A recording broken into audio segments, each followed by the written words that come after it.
Welcome back to Coffee Talks with Jared Jackson.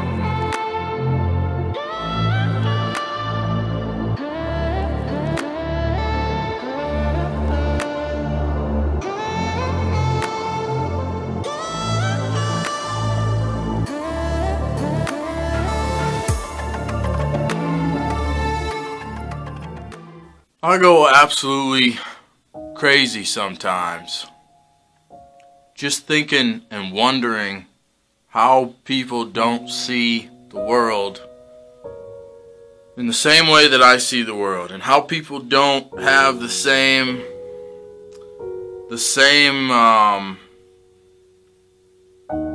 passion, the same desires, the same wants as I do. It's a pretty ridiculous thing to sit there and think about, but it's something that I think about all the time.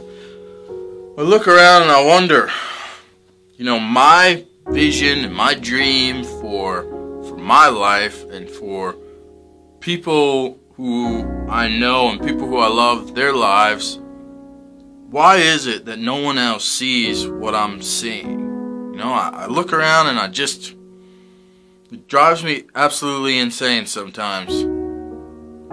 But it's not always a negative thing to be in a mindset of your own. There's that old saying, or that old thought process, that if everybody in the world was exactly the same, how boring of a world would it really be? And I agree with that statement.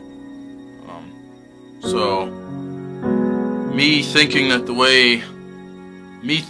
that everyone should think the way that I do is a very ridiculous notion, but it's something that I can't help but look around and just wonder, like, how can people not see this? And it's the kind of thing where it drives you insane, and you start to wonder if you're just the crazy person, if you're the individual who might be a little bit out of check with reality, or whatever the case may be. It makes you wonder what's going on in your own head. Vincent van Gogh was a famous artist and painter from the mid to late 1800s. And over the course of his life, he didn't have commercial success. He wasn't popular or famous during the time that he was painting and drawing. He was in poor physical health. He was depressed a lot of the times. He drank heavily, and eventually he committed suicide. And after his death, he gained this notoriety among the artistic community and among the world now. You've probably heard the name Vincent van Gogh before. And it's quite strange to me the way life works. When someone, and this happens with a lot of famous people who are now dead, because Vincent van Gogh, people look at Vincent van Gogh now and a lot of people will describe him as a tortured genius. And they see the brilliance now in his work. Now that he's gone, they can see that. One of the quotes that Vincent van Gogh is popular for saying, he said, "I put my heart and my soul into my work and have lost my mind in the process." That is exactly how I feel at the majority of my life.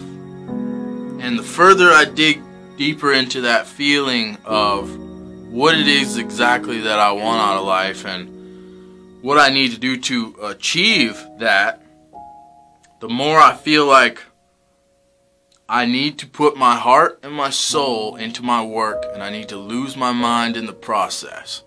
That's not a negative statement to say. A lot of people say, "Oh, he's lost his mind." That's a statement that people just throw around. He's gone crazy. He's losing his mind. It's not a negative thing if you're losing your mind in the pursuit of a positive endeavor. I was talking to a friend of mine over this weekend, and we were talking about happiness and what happiness means. And to me personally, happiness, I don't think I'm able to achieve happiness just within the bubble of myself. You know, I'm not going to get happy. I'm going to be able to achieve contentment. I'm going to be able to achieve comfort. But happiness is a completely different thing. And I was having this conversation with her, and I described this feeling that I have of what I believe happiness is for me.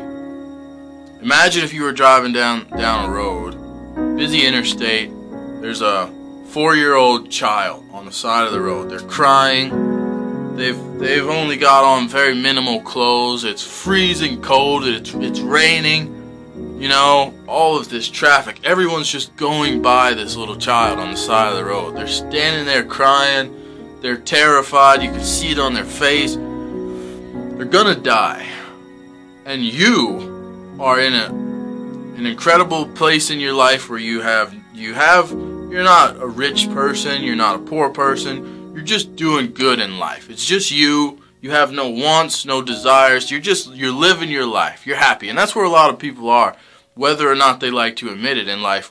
We're not homeless. We're not broke. Life is not nearly as bad as we all like to play it up to be a lot of times.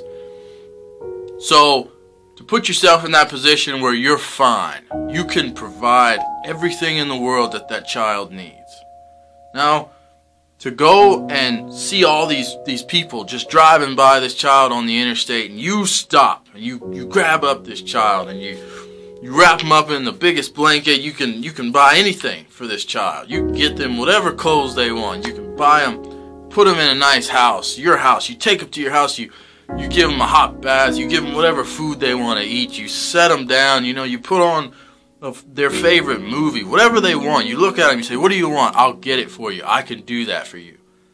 That would be, I was trying to explain this to her and telling her the story of how I view happiness. My view of happiness comes through if I'm able to provide a certain level of happiness and comfort to the people around me that I love, my friends and my family. That's where I find my happiness. So it'd be the equivalent of you picking up that child off of the interstate, saying, "Come on, get in the car's warm. I got, you know, we'll get you some food, we'll get you a nice clean shower, we'll get you some clothes, tuck you into bed, we'll let you watch a movie, I'll get you whatever you want to get." You know, you could do all of those things for a little child. You know, they're very simple to make happy. A little child doesn't require much. So, in my pursuit of happiness, I've realized that I need to be happy. And just personally by myself, if left alone, I'm able to achieve comfort, I'm able to achieve contentment, but happiness is a whole different thing.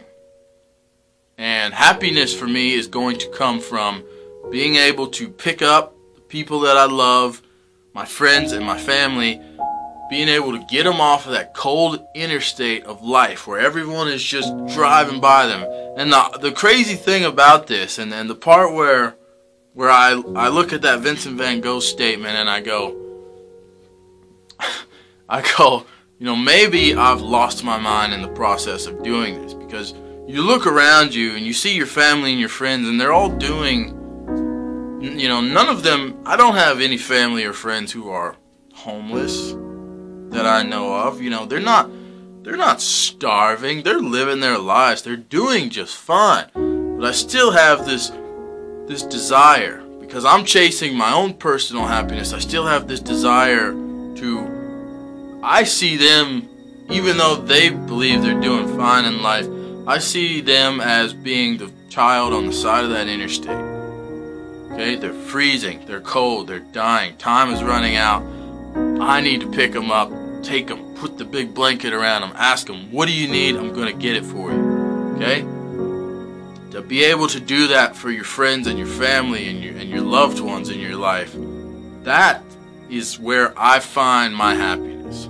I'm going to be able to achieve that happiness through giving it to someone else and watching it in their own eyes, and then I get that happiness. If that makes any sense.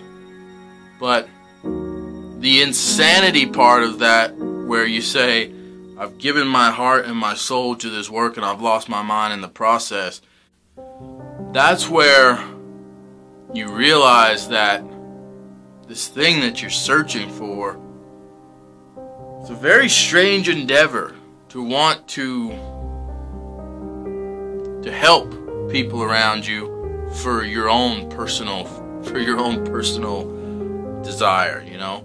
You're trying to get something out of it. It's not just, you know, purely just want to help somebody. You're searching for something inside of your own self that you haven't been able to find. And, you know, we've all been able to do things for people that we love. We've all been able to do little things here and there, and that little spark of a feeling that you get where you're like, this feels so good, to look at the joy in this person's eyes and to understand that I was the reason that they're feeling this way right now, that they're happy. You know, you believe they're happy at least, and it makes you happy. It's about as close to happiness as I am going to get personally, is when I'm able to provide that for someone else, especially the people that are close to you. So it makes you feel like you're crazy sometimes, that is for sure. And you know, all the things that you do, if you take a step back and you look at your life and you look at all the things that you're doing in your life, and it makes you feel like you're crazy sometimes. But in the pursuit of a positive endeavor, it is okay to put your heart and your soul into your work and to lose your mind in the process. Ladies and gentlemen, this has been Coffee Talks with Jared Jackson. I'm going to send you guys on off to bed now. I'm going to get out of here. Catch you guys in the next video.